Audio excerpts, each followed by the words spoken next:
Germans don't appreciate.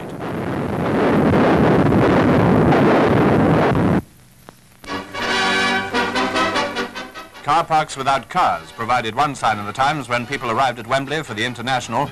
Hundreds of bicycles were another, and yet another was the Spitfires, which added the sound of their engines to the more familiar sounds of a Wembley match. The King and Queen were present, and the great stadium looked something like its old self when some 75,000 people had taken their places. England and Wales both fielded excellent teams who certainly gave the crowd full value when they got going after they'd been presented to the King.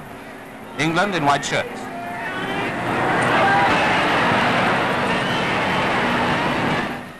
Bryn Jones.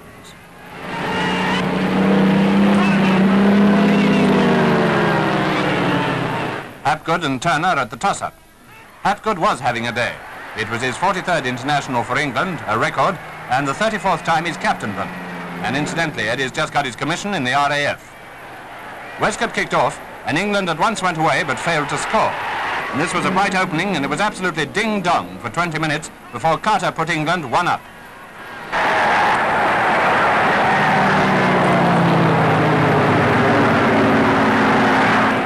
Barely a minute later, down near the Welsh goal, the ball again came in from Compton, and this time Westcott netted.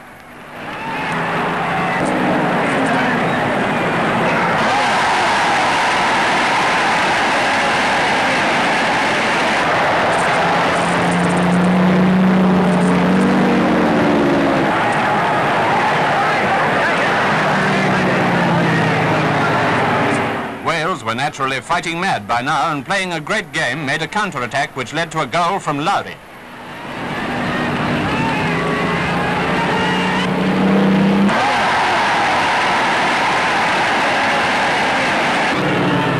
Obviously, against such a team, England didn't feel altogether safe with a lead of only one goal, so Carter made it 3-1.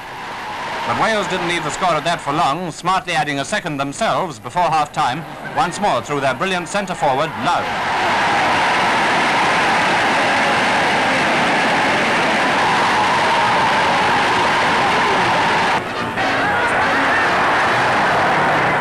Though the match was to help prisoners of war and aid to Russia, somehow Wings for Victory came into it too, and pigeons were released with messages in support of that campaign.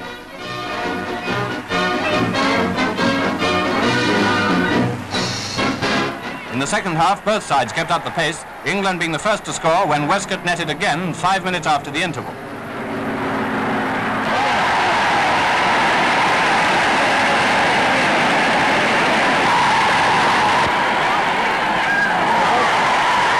Lowry completed his hat-trick for Wales. England were now leading 4-3, and the issue was by no means certain, with the Welshmen still going all out to catch up.